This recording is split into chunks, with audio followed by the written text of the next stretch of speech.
don't know what it was, but so good to see you again. You too. I remember that day. We love working with you guys. You guys do great work. So we love working with you as well.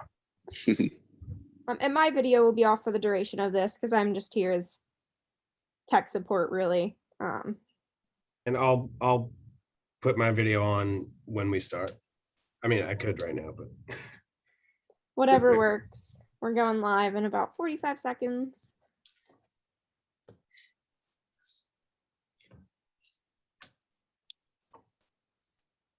I think I'm in good shape.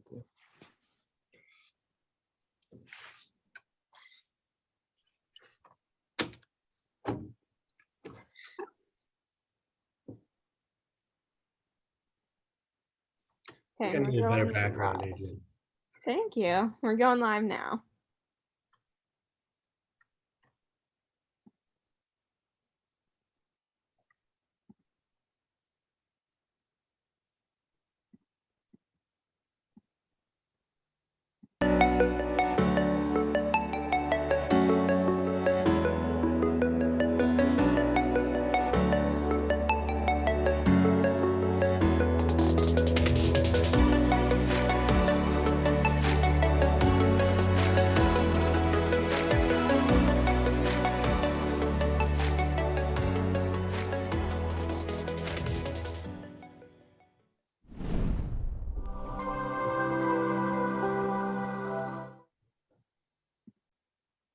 Good afternoon and welcome to another installment in the Maryland Realtors webinar series.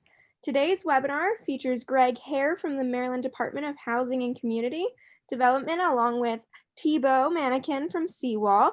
As you have questions, please place them in the Q&A box and we will attempt to answer your questions at the end of the presentation. Thank you again for attending. We will send links to the slide recording of this webinar in the following week. The PowerPoint will also be included in that email, so don't worry, we'll make sure to get that to you. For now, it is my pleasure to introduce you to Drew Kelly, a member of our legal team here at Maryland Realtors. Hey, everyone. Nice to meet you. Nice to see you. And thanks so much for joining this installment of our webinar series.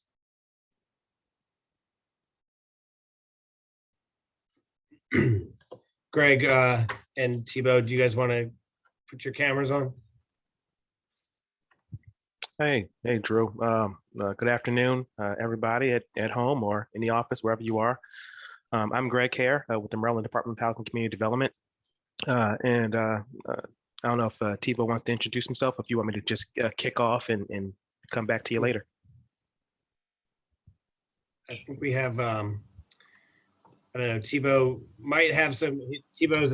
Yeah, no, I can hear you guys fine. This is Tebow from Seawall. Honored to be here. It's saying that the host has to allow me to enable my video. Okay, Adrian will take care of that. Should be fixed. Okay, there we go. There we go. So Adrian, do you want to go ahead and introduce our guests, and then I'll say a few words and we'll go from there.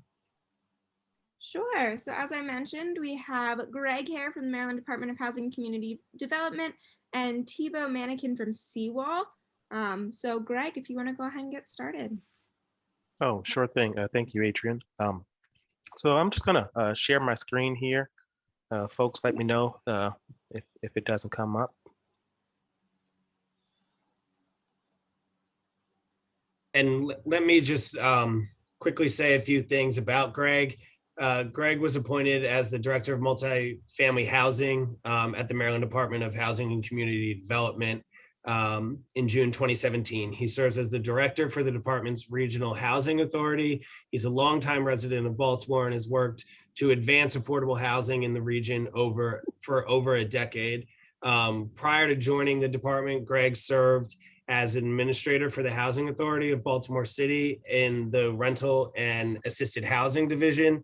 He holds a degree in management science, serves as the president of the Maryland Association of Housing and Redevelopment Agencies. He also serves on the board of directors for the Mid-Atlantic Regional Council for the National Association of Housing and Redevelopment Officials. He's a certified tax specialist, financial specialist, and holds an executive management certification for the Housing Choice Voucher Program. So Greg is super knowledgeable about redevelopment and affordable housing. He will be discussing the financial incentives that the Maryland Department of Housing and Community Development offers.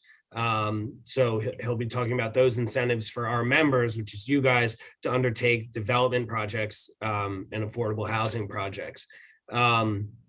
Tebow, I'll read your bio in when you get started, but I just want to quick touch on why this is such an important topic right now. The Council for Real Estate has compiled the top 10 issues facing real estate in 2021 and 2022, coming off COVID and in this crazy market. Number 9 on that list of 10 was adaptive reuse. So they said finding new purpose or reuse that better fits with today's needs is an issue that we all will be facing, and that includes in this post-COVID world.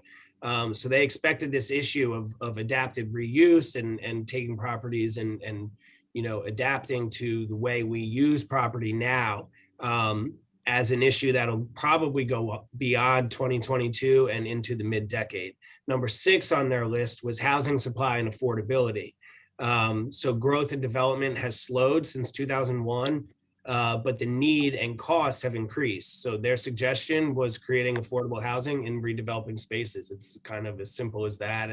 And so we think that this is a great opportunity to listen to sort of these opportunities that are not only needed, but are really going to be beneficial to our communities and to you guys as practitioners.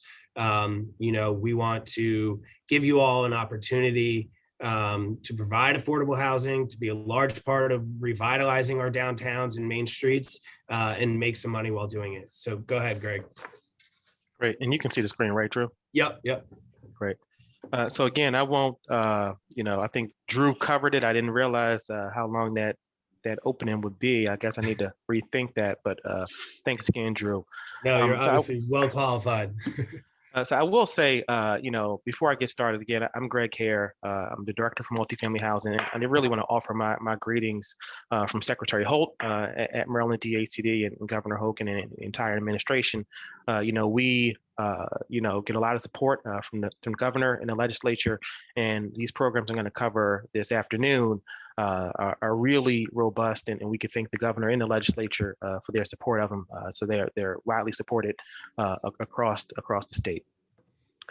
So in this presentation, I'm going to do a couple of things. We're going to just hit a couple of high points. I'm going to do a brief overview of CDA, or the Community Development Administration, which is a unit within DHCD, or an organization within DHCD. We're going to talk about the rental programs and the incentives involved with those. We're going to do some nuts and bolts, but some light stuff. We won't get too heavy, and then we'll look at a couple projects across the state, and then I think we're going to save all the Q&A for the very end. But to start, DHCD in the state of Maryland, we administer a wide range of federal and state programs to create and encourage healthy, sustainable communities. So we're considered, many of you may be familiar with, but the state's housing finance agency. And so we typically function where there's like a financing gap in the private market, and where the state investment can stimulate or leverage additional public and private resources. And so we always say this: we're a community bank, or bank with a heart. So we're really looking to facilitate the production of affordable housing through our lending products, work with our partners in the private sector, and rehab and create new construction, whether it's elderly, family housing, special needs housing. We cover a wide range.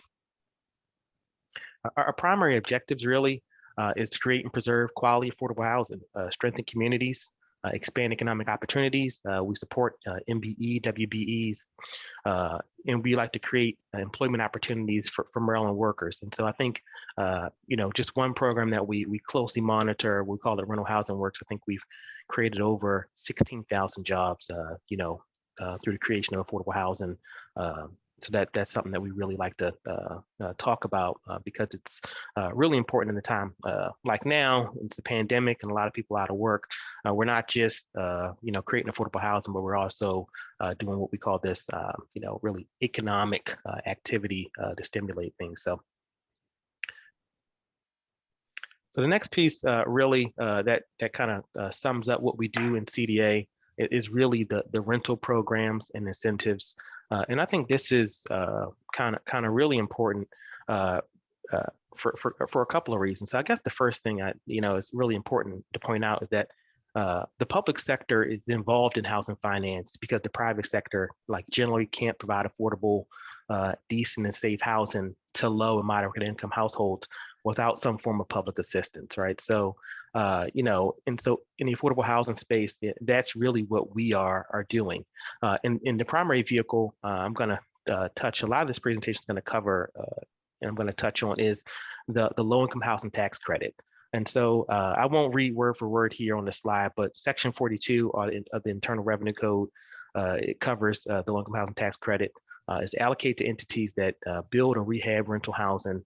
It's claimed over a 10-year period. It's a 15-year compliance period. And it's usually, you must maintain affordable rents for a minimum of 30 years. But it really fills in the funding gaps between the total development cost and the loans. And so we'll cover that a little bit more later in the presentation. And so, if you're not as familiar with the tax credit, just here's a kind of a quick slide to talk about what it is, right? This first column here with title no deduction, it just covers a basic, entity or individual with a $5 million income. If they don't have any tax deductions, you'll see their tax liability, and we kind of use 2018. Tax rates really haven't changed since then. And your tax liability will be a little over $1 million. And I know a lot of people like to do deductions and that kind of thing. And so if you did a $500,000 deduction, your taxable income will be $4.5 million. Your tax liability will go down to $945K.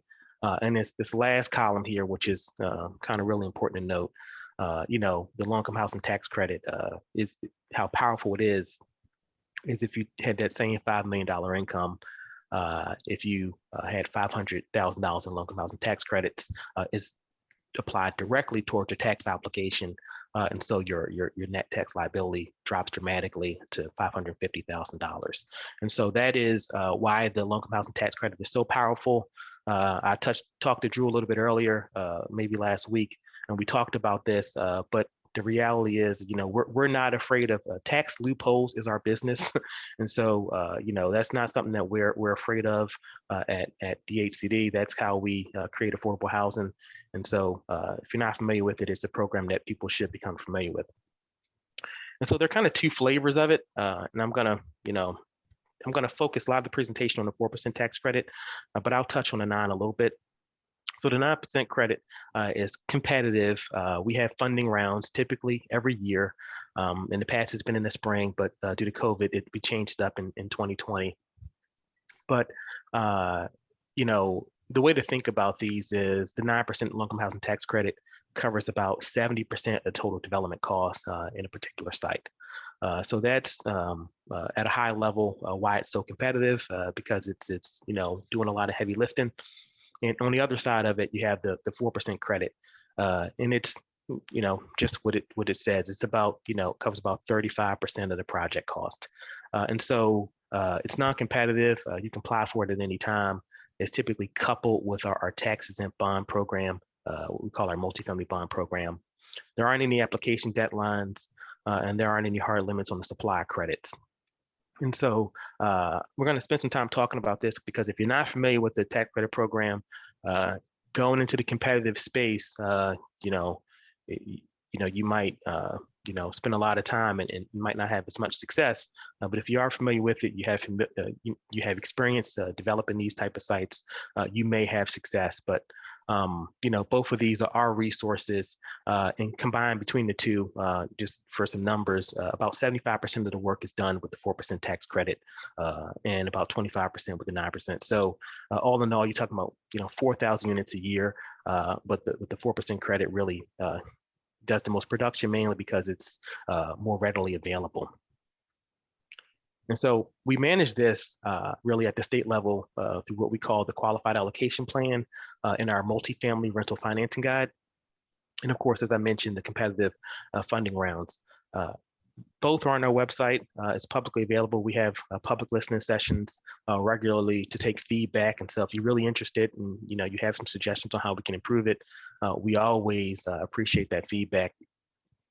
But feel free to visit our website, and I'll make sure I send the links to the team so everybody can have them handy. But it's www.dhc.maryland.gov. And so really, at a project level, without getting too into the weeds here, you really have a limited partnership or LLC. The LIHTC is allocated to the owner, a limited partner or LLC. And an investor member is, really contributes to cash equity to pay for the development related costs, and it gets allocated to majority of the share of the LIHTC to offset their taxable income. And so you have investors, it's a whole industry about syndicators that'll, if you're not familiar with it, that'll get you these investors, and essentially they get the LIHTC and they give you the funds to build the site. So that's really the huge benefit, right? The project receives the equity from the investor to build and rehab the project, and in turn, as the owner, it allows you to have a smaller mortgage, and therefore you can lower the rents to make the property more affordable. And the investor member obviously used the LIHTC to offset their taxable income, as I stated before. And so I just want to kind of pause here, because really this, we can talk about, the Internal Revenue Code and all these different, acronyms that the state and a lot of government officials use, but housing problems are economic in nature, right? It's really two basic types of housing problems. You're really talking about affordability, where a household can't pay the cost for housing, or the lack of investment, where the cost exceeds what people are willing to pay. And so because they're economic in nature, DHC, we really use some basic economic solutions. And I'm just going to kind of tick them off here, but it's kind of worth noting, because no matter what you hear us talk about doing, how complicated they may be, it's really doing one of these core things. And so the first is kind of reduce the cost of capital, right? And so when we talk about our multifamily bond program, we're talking about giving you really mortgage at below the market value. So we reduce the cost to lend, to borrow from us through that bond program. The second thing we do is kind of reduce development cost. And we reduce development costs through our LIHTC program, directly, just to say, hey, listen, now you don't have to pay for these costs. So now the mortgage is lower. We make capital more readily available, and I'm going to touch on that in the next slide here. But we have a lot of state subordinate debt programs that, again, the governor and the legislature supports, and so with those, we're able to kind of fill those gaps and make that capital available. And we increase the household's ability to pay.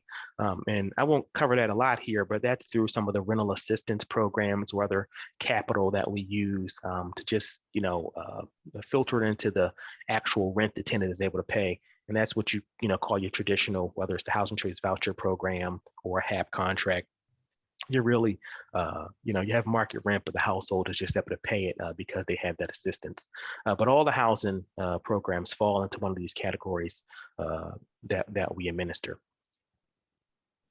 And so the other major sources of funding is really, the equity raised by the low-income housing tax credit, the tax-exempt revenue bonds that I touched on briefly, and the rental housing funds. And so rental housing funds is one of those state capital programs. It's typically $2 million, and it's paired with a 9% low-income housing tax credit.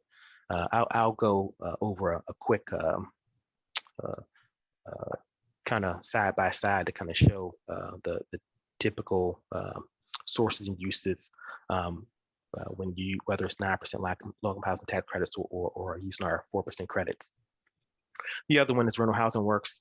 Again, it's paired with the 4% LIHTC and the multifamily bond program.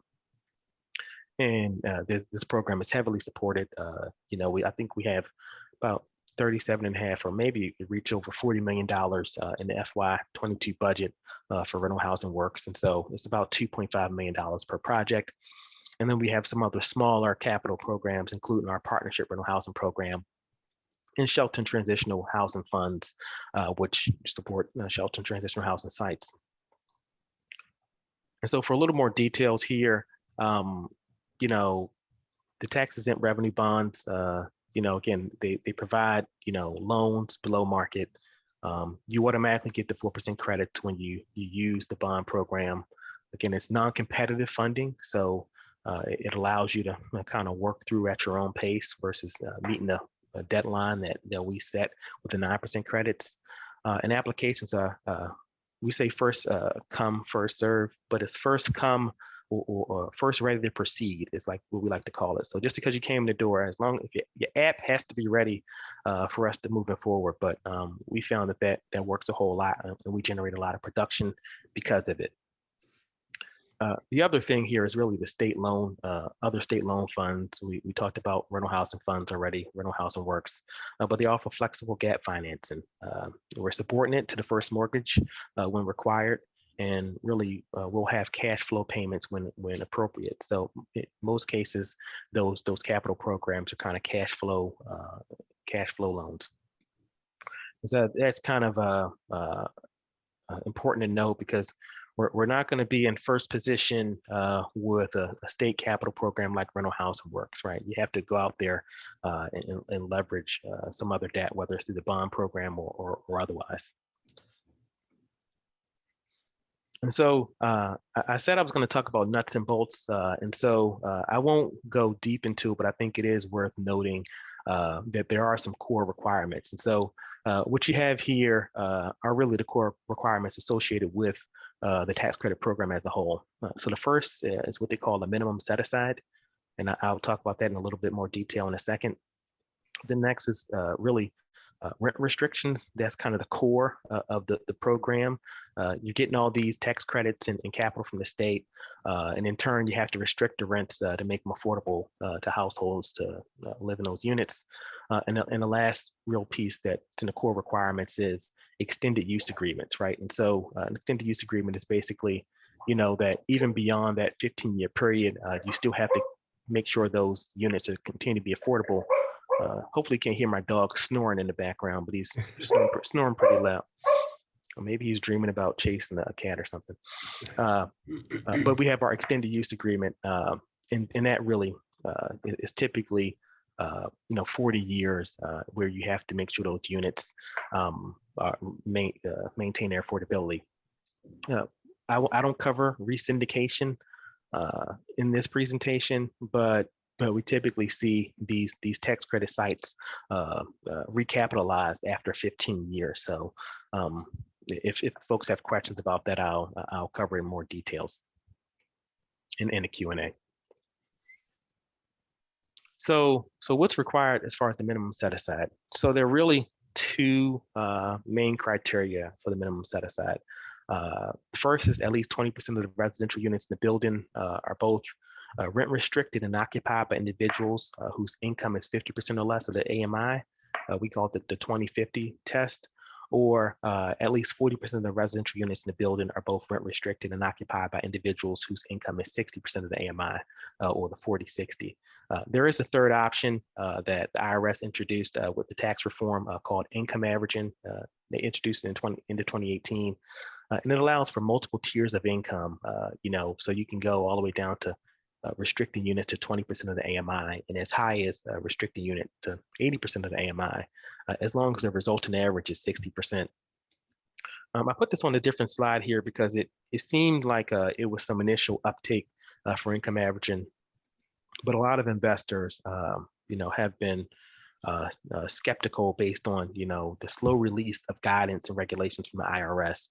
And so now, it's not as popular. We see it, every so often, but I think over time when IRS clarifies the regulations, we'll see people use this income averaging option a little bit more. And so when you come see us, the first thing, we're going to do is kind of pre-development. Developers meet with our team. They kind of describe the project and they get feedback from us. They apply for financing, that best suits the project, whether it's the 9% credit, the competitive credits, or the non-competitive bonds and rental housing works. And our team on the back end, we're going to really determine the project eligibility. We're going to determine development team's eligibility. If you're applying for 9%, we're going to conduct a competitive review process for the credits, and we'll conduct briefings.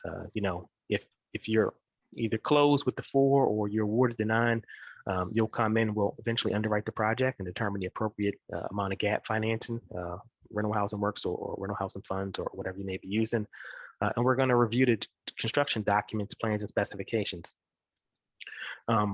This is kind of important here, especially when you're talking about reimagined spaces. We have seen some interest from more commercial types of sites, but we also want to make sure that everybody that's interested in these programs is mindful of how do you mitigate certain things if you're going to be dealing with residents when that was you might have a grocery store in a shopping center, and how do you make sure that the flow of traffic works and that kind of thing. And so our construction team is going to be keen and dialed in to figure out how you addressing those things. But those are just some considerations because we do have a construction administration team and a construction finance team. We go out to the site, to the job while it's being completed. So that's something that we really key in on. Here is just a kind of a quick list of some of the bond deals that we use, whether short-term tax exempt, long-term taxable, cash collateralized, private or public offering. We have a variety of transactions that we'll accept, and we're constantly vetting new transactions. And so that's something that folks should take a look at. And we have a expert bond finance team that will be happy to talk to people once they get to the stage. But we typically have counsel that handles the bond deal once it gets to that point. So I don't know a ton about it, and so don't feel intimidated if you don't either. And kind of as promised, here is kind of a simple financing structure. I think it's kind of covers the high level, without getting into the details. This is a 4% transaction I picked up the other day, where the acquisition cost was $2 million, hard cost was $18 million, soft cost a little over $3 million, developer fee, which I didn't talk about it a lot, but when you're making units really affordable to people, you're not going to generate that same income off those units and how you pay yourself. And so we do give a $2.5 million developer fee for each one of these transactions that you close. And so that's, a huge incentive, along with all the other tax credits and capital that we apply to the actual development of the project. And then you might have guarantees and reserves at about $700,000. And how we pay for it is pretty simple. Little under $14 million for taxes and bonds, the $2.5 million in rental housing works. You might get some type of impact fee waiver or something like that from the local jurisdiction or pilot or whatever it may be. And then the 4% LIHTC proceeds at $9.2 million. And that kind of squares you away.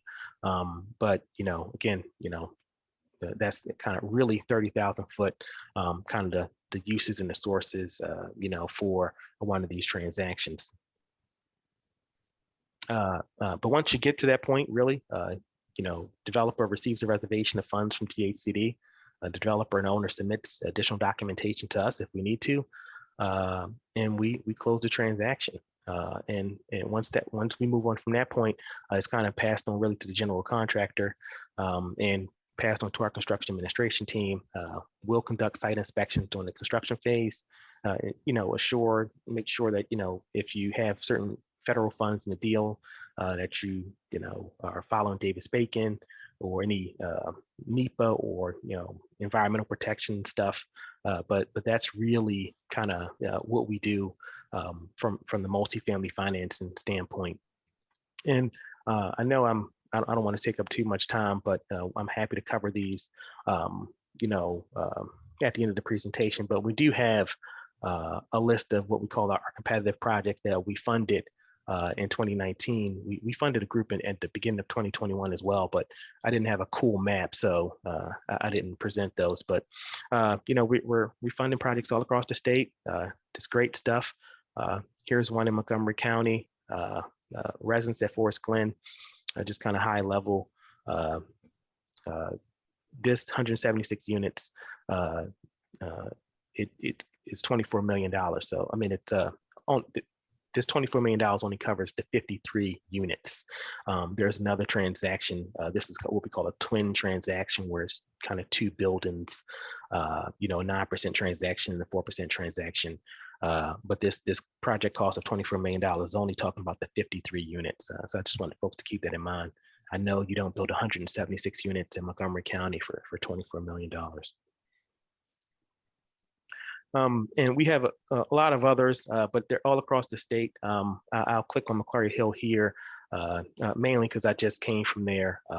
Their ribbon cutting residents are leased, and they're already working on the next phase.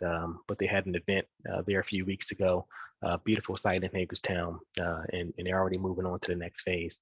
But 79 units, a little under $22 million, family house in Hagerstown, which is fantastic. So, Gregory, about how much, so obviously those projects that you just clicked on, they qualify because they offered, the developers offered a certain amount of those units at the reduced rent. Do you know off the top of your head about how much, did they go above the percentage? Did they stick right at the required standard? Sort of what have you seen the model as people, as developers start to get this financing and then develop the project? Do they tend to go above what's required, stay right at what is required? And also to kind of caveat, are you finding that, of course, return, people want to make the most money. So of course, that's a huge incentive and a huge motivator. So are you finding that, people are getting their return, and are they going above and beyond, or, kind of, could you speak to the return there? Sure. So I think you bring up an excellent point. So I think the first thing I would like to point out is that the 9% credit is competitive, and so one of the things that we are driving home is affordability with the 9% credit. That's the only way we get kind of deeper affordability. So we're giving you so much more money, and so you're making it a lot more affordable for people. So by the nature of the program, most of the units, specifically in the 9% program, are restricted at some level. Uh-huh. And it varies, usually between 30% of the AMI up to usually 60% of the AMI.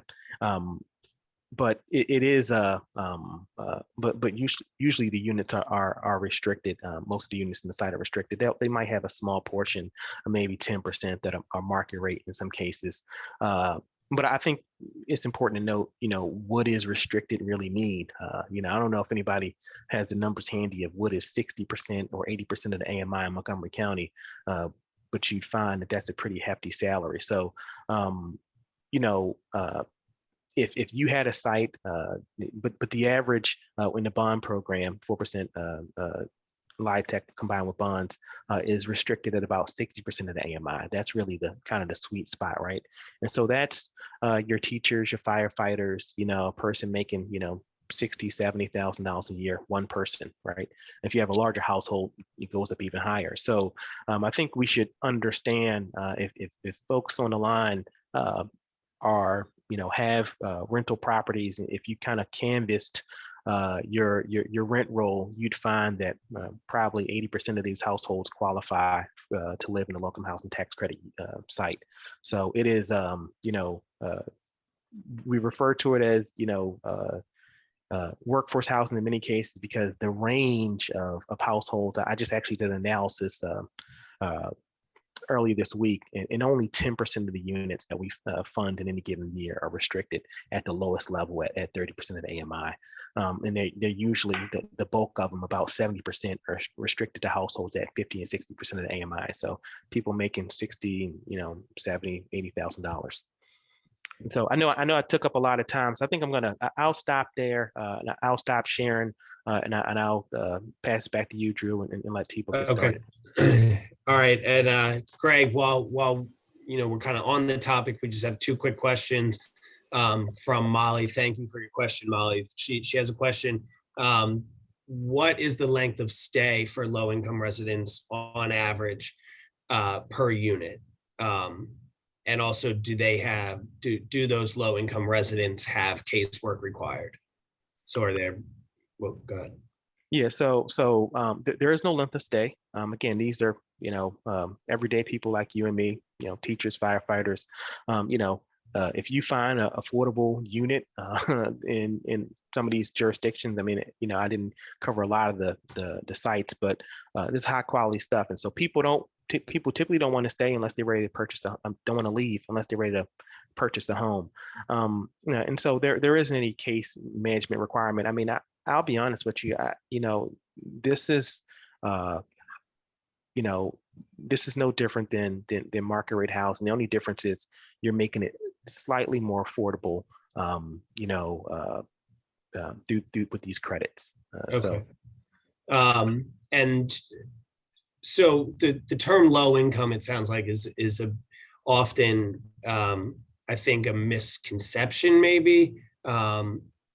And so do you want to talk a little bit about that? Because our next question is, are these low income families or low income individuals? And so I think, if you, like you said, it's teachers, it's all dependent on that AMI. Right. Yeah. And I think, I think that the average household income in the state of Maryland, maybe for 2021, is over $102 or $106,000.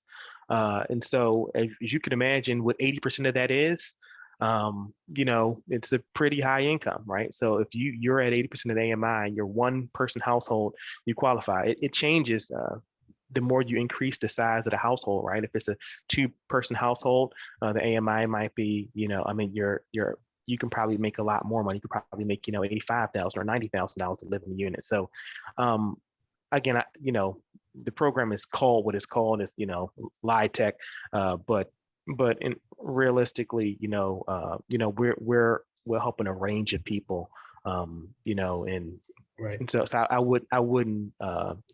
This isn't any, specific population of people. Again, it's, everyday people. Probably some of us on the call.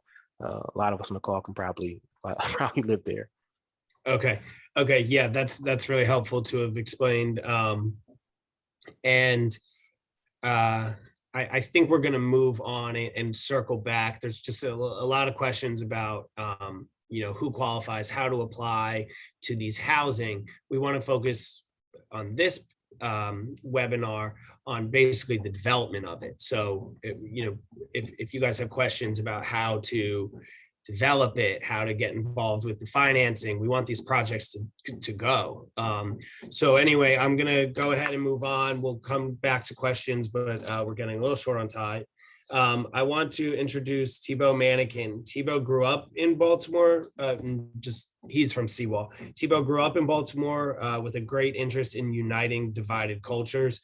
He started the nonprofit Peace Players, which brings children from war-torn countries together through basketball and dialogue.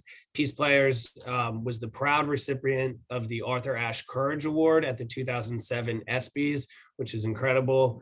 In 2006, Tebow helped start Seawall, an impact-driven company made up of passionate social entrepreneurs who believe in reimagining the real estate industry as we know it, which is what we're kind of hoping to encourage here.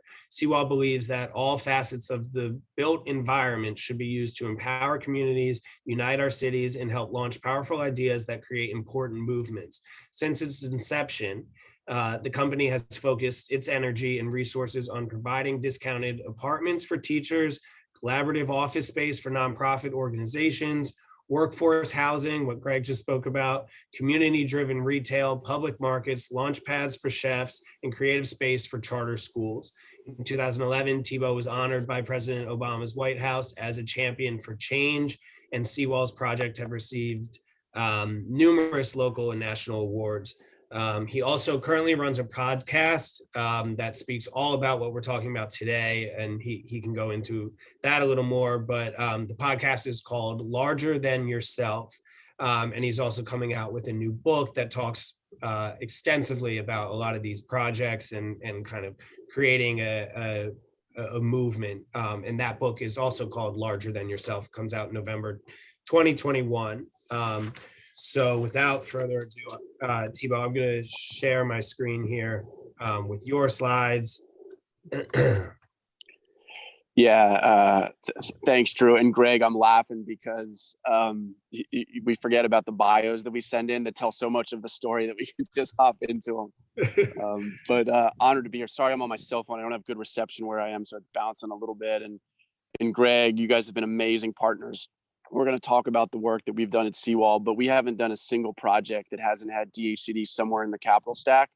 We've never done a LIHTC deal, but there's so many other funding opportunities through your department that are the difference maker between a project happening and not happening. So as Drew shared, I've always been fascinated with like what divides us as human beings and what brings us together, and spent 6 or 7 years living all over the world in some of the most divided countries on our planet, in the Middle East and in South Africa, in Yemen and Cyprus, and ended up coming back to Baltimore in 2006 and was on the corner of Pennsylvania and North Avenue. For all of you guys who might not be familiar with Baltimore City, that intersection was the epicenter where about 9 years later would be where the majority of the Freddie Gray uprising would take place. And as I was walking around that community that day, something that I had gotten used to doing in all these other countries where I had been, I had two realizations. One was that our city of Baltimore and our country were more divided than all these other so-called war-torn countries. We just had an inability to speak in frank ways about it. The second was that real estate is the most powerful connected industry on the planet. But even with that power and connectivity, it's done more to divide us and keep us apart than actually bring us together. So I started to think about that and said, geez, wouldn't it be really neat if we launched a development company, a real estate company that tried to really reimagine the industry? And what if buildings thought about in a different way could actually empower the communities that they were in, right? What if they could unite our cities? And what if they could help launch really powerful ideas? So we launched this company called Seawall. We were really committed to not bringing our own ideas forward, but helping communities bring their ideas forward. And we started deeply listening. And for a bunch of different reasons, the first community that we began to listen to was the education community. And there were all these teachers that were showing up to Baltimore for the first time to teach in our public school system that were, thanks for switching slides, that were jumping into the hardest profession on the planet, I'm convinced, right? And they were showing up to Baltimore for the first time. They were having a hard time finding an affordable place to live, finding like-minded people to live with. And they had so much to do in figuring out the city for the first time that they were making poor living decisions. And as a result of those poor living decisions, they were then thrust into the classroom and they were getting burnt out and they were just quitting. They were walking out on their kids. They were going back to the cities that they came from. And they were perpetuating this kind of inability to have a forward progress. So these teachers, at least a group of them, came to us and said, it would be really neat if there was an apartment building that could kind of house a bunch of teachers and like-minded people, and we could laugh together and cry together and support each other, and it would just, and the prices could be affordable, and we kind of like think through it together. So we listened and we asked, we probed a little bit more. Simultaneously, there was a group of nonprofit organizations that were supporting and underpinning the success of the school system. Programs like Baltimore Urban Debate League and Wide Angle Youth Media and Young Audiences and Teach for America that were spread out in a bunch of commercial buildings all over town. At the end of the day, they were all trying to do the same thing, right? Help kids. But there was no ability to like kind of organically collaborate. It had to be really intentional. And they were getting in our ears as we were listening and saying, hey, it'd be really neat if there was a building where we could all be together and share ideas and resources and copiers and admin staff, and all of these things. So as we began this listening, we went on this kind of like, started to look for like little 4-unit apartment buildings that could be converted for a couple teachers, and small 5,000 square foot office buildings that we could put a couple nonprofits into. And a friend of ours called us and said, hey, there's this vacant abandoned building on the corner of Howard and 26th Street in Baltimore City in a neighborhood called Remington. And the building's been vacant for like 30 years. A bunch of developers have tried. They've all failed. There isn't a developer in town that would touch this. It was in the neighborhood of Remington, which is, at the time there really hadn't been much development. Folks had kind of stayed away from it. It's a lovely community, but there hadn't been any economic investment. So we showed up to meet the bank that was foreclosing on the previous developer on this loan. And we walked through this collapsing building that day. And yeah, there's a good picture. And the banker was trying to talk us out of buying the note at foreclosure. He was like, this neighborhood is terrible. Like, you'll never get your money back if you invest here. There's just no upside or opportunity. And when you kind of like start to fall in love with something, I don't know if you guys remember when you're like 16 years old and your parents tried to tell you something and you'd kind of like fall in love and you'd kind of stop listening.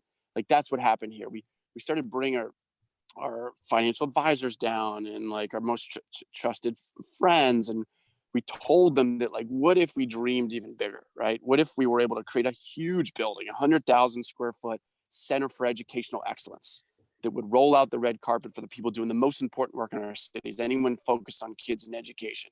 And what if they could all be under one roof? And everybody we brought on the tour through this building said we were crazy, that like it would never work, to run away and to find more easy transactions to put together. And keep in mind, this was going to be our first real estate deal. But we were kind of driven forward by this larger force. We knew that this had to come to life. And in order to bring it to life, we knew we had to build the project inside out. And you're going to hear me talk a lot about that. But the idea is, when you build something inside out, there's 3 real components to it. The first is the end user, right? And in our case, that was the teachers and nonprofits.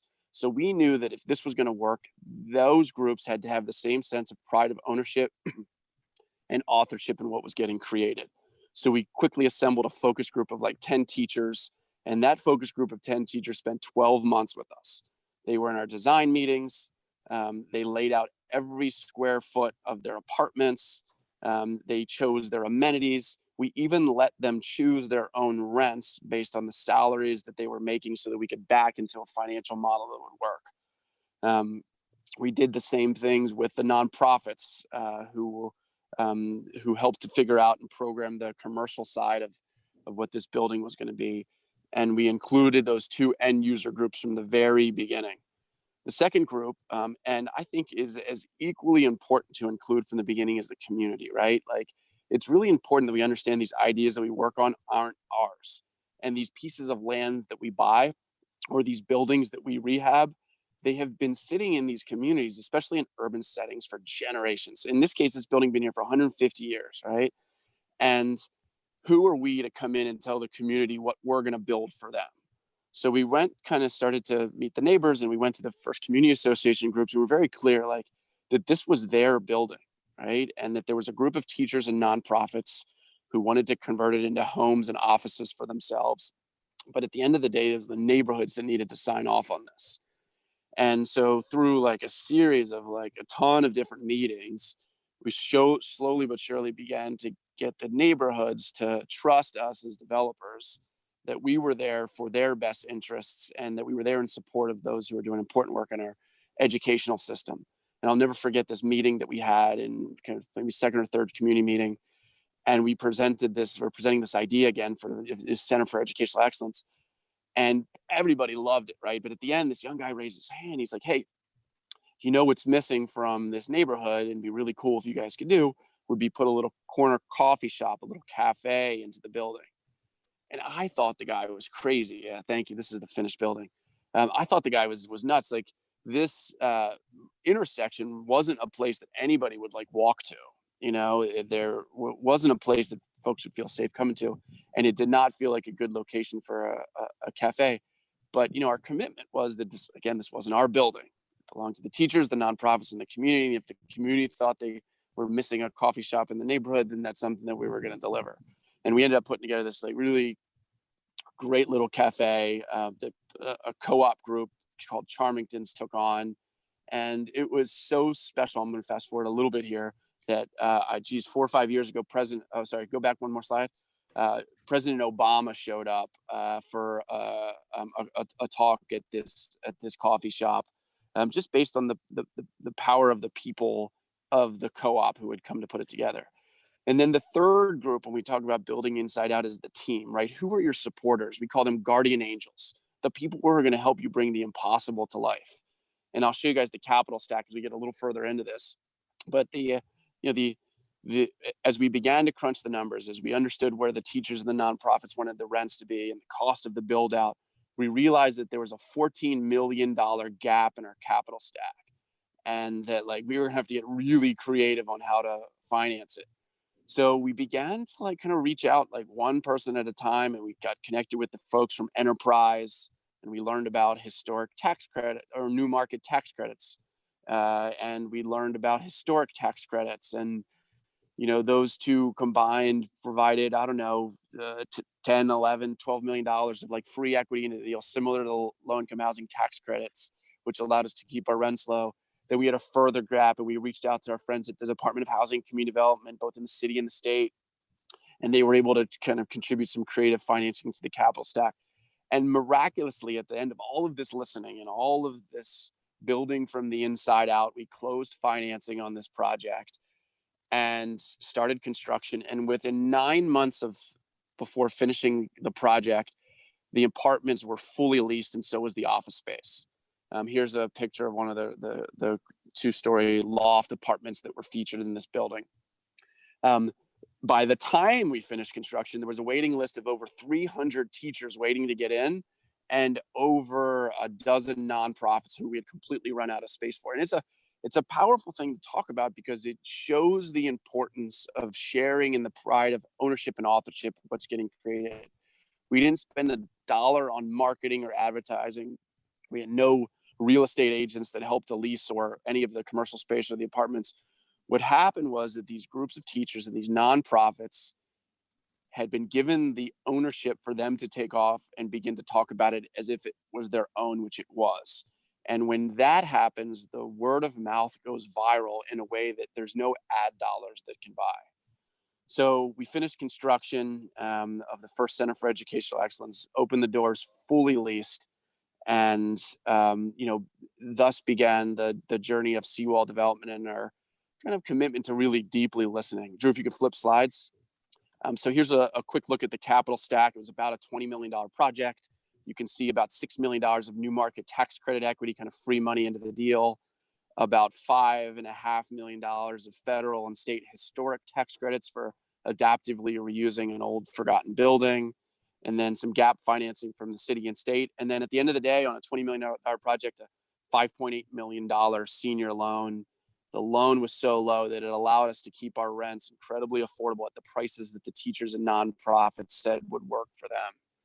So as the first project finished up, the phone started ringing off the hook, and we got invited to begin to replicate the model throughout Baltimore and throughout some other cities. If you flip to the next slide, this was another project that we did called Union Mill, the adaptive reuse of another old mill building, affordable housing for teachers, and more collaborative office space for nonprofits. One more slide, Drew, please. This is a kind of glimpse at what the finished product looked like. So if you go to one more slide, and we've done a lot of other projects in between here, but I really want to talk about this one. It's a little bit more housing focused. I guess 5 years into finishing that first project, which is called Miller's Court in that neighborhood of Remington, we were doing a kind of a cookout in one of our courtyards, and for all of our teachers, and a group of them surrounded us and said, "Hey, we're all in. We want to stay in the classroom. This building's been everything we dreamt it could be. We want to commit to living in Baltimore." All of those were our goals, right? If you can create that soft landing for folks, they fall in love with the city and their profession, most likely stay in the classroom. And then they're going to go out and make an economic investment in the city, and they're going to really start to set up roots.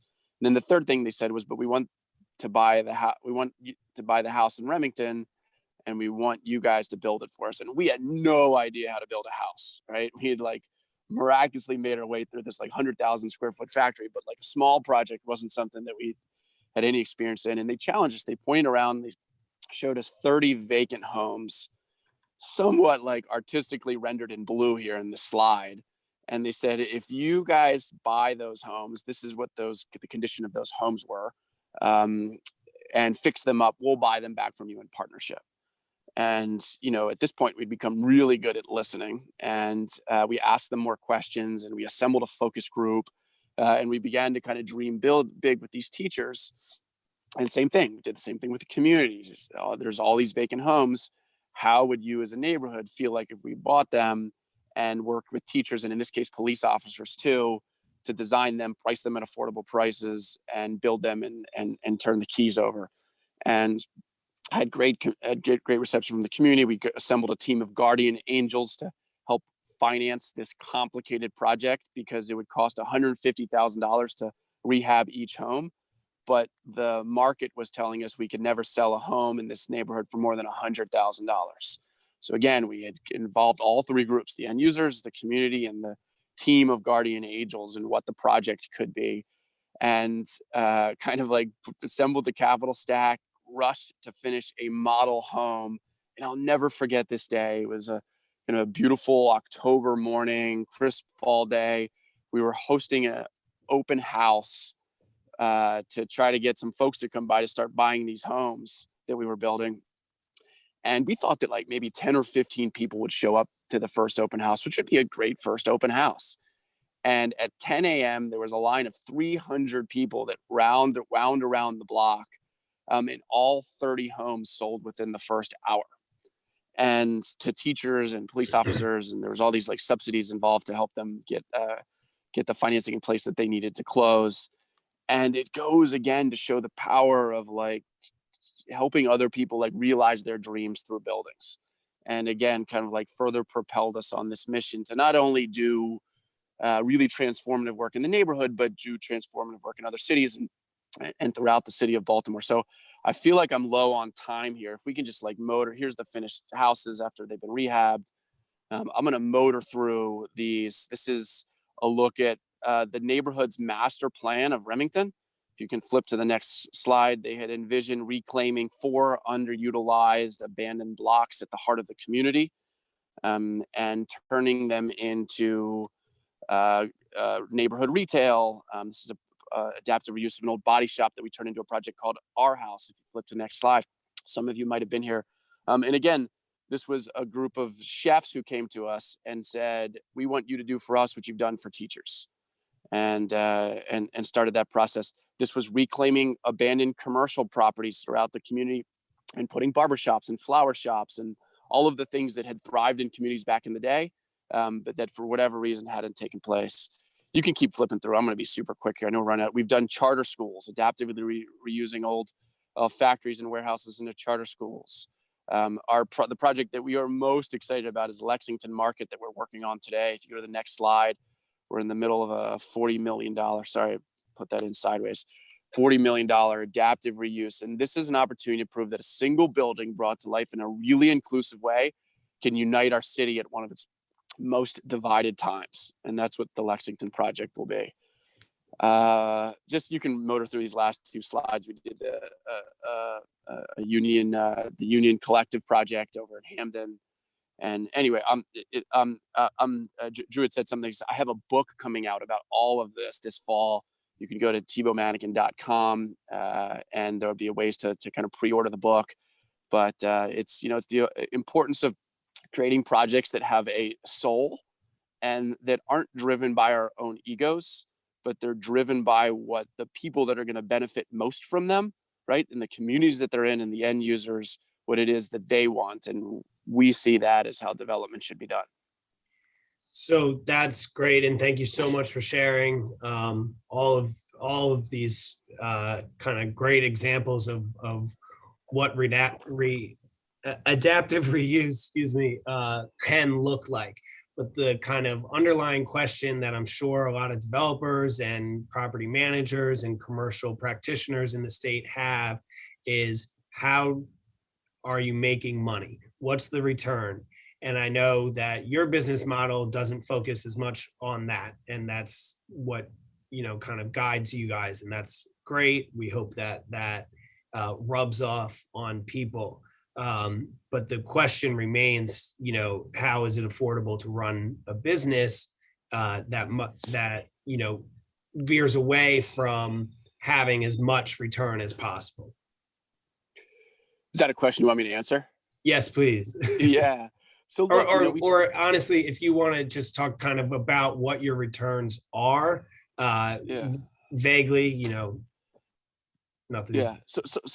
So look, like we talk about purpose over profit, right? It gets us out of bed every day. What's the impact that we're having, the positive impact?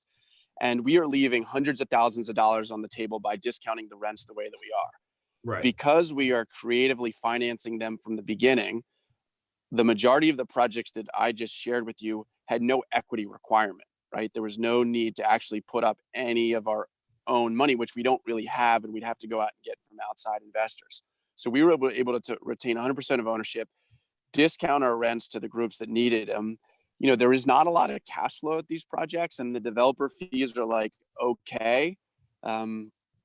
But look, at the end of the day, it's not a sprint to make a bunch of money, right? That's not what like propels us forward. It's the ability to reimagine an entire industry, roll out the red carpet for people doing really important work. At the end of the day, you own real estate. So there's long-term value in it if you manage it well and buy down debt over time, but kind of stay committed to your core purpose of affordability and the different work that you're doing. So look, we have 20 people that work with us at Seawall. We call ourselves a family, and we kind of just about break even every year. But we have a blast doing it. We own great real estate, and we really feel like we're chipping away at the opportunities and the solutions. Yeah, definitely solution oriented, and that's clear from all of these.